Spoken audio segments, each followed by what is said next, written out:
बहुत समय पहले की बात है। एक गांव में मोहन नाम का व्यक्ति अपनी पत्नी और 2 बेटों के साथ रहा करते थे। वो बहुत ही नेक और ईमानदार व्यक्ति था। वो दूसरों की मदद करने में हमेशा आगे रहते थे। कभी कभी तो अपना काम भी छोड़कर दूसरे की मदद कर देते थे, जिसके कारण उसकी पत्नी से कहा सुनी भी हो जाती थी। लेकिन उनका मानना था कि दूसरों की मदद करने से ईश्वर की कृपा बनी रहती है और दुख में भी लोग उनकी मदद करेंगे। लेकिन गांव वाले इसका गलत फ़ायदा उठाते थे। काम थोड़ा हो या आसान हो, तब भी लोग उसे मदद के लिए बुला लेते थे और मोहन मदद कर भी देता था, चाहे अपना काम ही क्यों ना छोड़ना पड़े। मोहन की पत्नी भी अब बोलना बंद कर दी। उसे मालूम था कि बोलने का कोई असर मोहन पर पड़ने वाला नहीं है। धीरे धीरे समय बीता और कुछ वर्षों बाद मोहन की पत्नी काफ़ी बीमार रहने लगी। फिर एक दिन कुछ ज़्यादा ही तबीयत बिगड़ गई। मोहन दौड़कर वैद्य के पास गया और अपनी पत्नी को दिखाया। वैद्य ने उसकी पत्नी को देखा और बताया कि तुम्हारी पत्नी को एक बहुत ही गंभीर रोग हुआ है। जल्द ही किसी बड़े वैद्य को दिखाना पड़ेगा, नहीं तो मौत भी हो सकती है। यह सब सुनकर मोहन बहुत चिंतित हो गया। घर लौटकर अब वो पैसे का इंतजाम करने अपने करीबी और पड़ोसियों के पास गया। उसे पूरा यकीन था कि वो सबकी मदद करता है तो लोग भी उसकी मदद जरूर करेंगे। पूरा गांव घूम गया और शाम होने वाली थी, लेकिन किसी ने उसकी मदद नहीं की। सब ने बहाना बना दिया कि पैसे नहीं हैं। अंत में उसने अपनी ज़मीन को गिरवी रखकर एक साहूकार से पैसे उठा लिए। फिर घर चल पड़ा। घर पहुंचकर उसे अब एक घोड़ा गाड़ी का इंतजाम करना था, क्योंकि जिस वैद्य के पास जाना था वो वहां से काफ़ी दूर था। उसे एक अपने मित्र की याद आई जिसके पास एक घोड़ा गाड़ी था, तो सोचा क्यों न उसी से घोड़ा गाड़ी मांगा जाए, कम से कम किराया तो नहीं लगेगा। मैंने कितनी बार उसकी मदद की है, वो भी मेरी मदद ज़रूर करेगा। ये सोचते हुए वो उसके पास गया और अपनी पत्नी के बारे में सारी बातें बताई।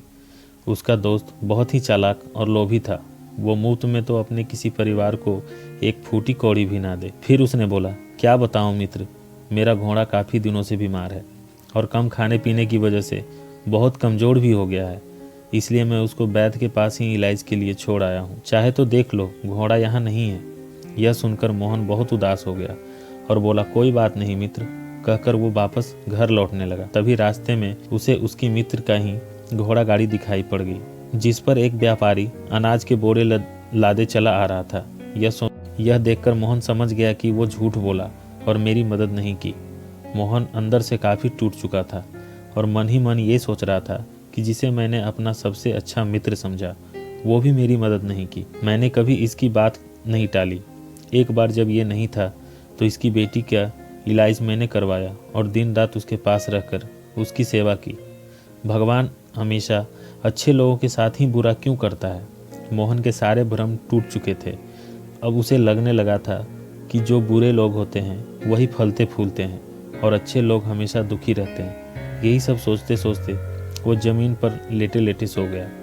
सुबह होते ही अचानक से नींद खुली तो हड़बड़ा कर उठा और अपनी पत्नी के पास गया, लेकिन जिसका डर था वही हुआ। उसकी पत्नी अब इस दुनिया में नहीं रही। अब मोहन को इस दुनिया और लोगों से मोह खत्म हो चुका था। फिर एक दिन अपने दोनों बच्चों को एक करीबी रिश्तेदार के यहाँ छोड़कर सन्यासी जीवन बिताने जंगल की ओर चल पड़ा, जहाँ एक महात्मा से उसकी मुलाकात हुई। महात्मा ने मोहन से सन्यासी बनने का कारण पूछा तो मोहन ने अपनी सारी आपबीती बता दी। फिर साधु ने कहा, लोगों की मदद करना अच्छी बात है, लेकिन किसी से उम्मीद लगाकर किसी को मदद करना मदद नहीं कहलाता, बल्कि वो तो एक सौदा है, लालच है। अगर किसी की सहायता या मदद ये सोचकर करते हो कि कल ये भी हमारी मदद करेगा, तो कोई ना कोई तुम्हारी उम्मीद ज़रूर तोड़ेगा और तुम्हें तकलीफ़ ज़रूर होगी।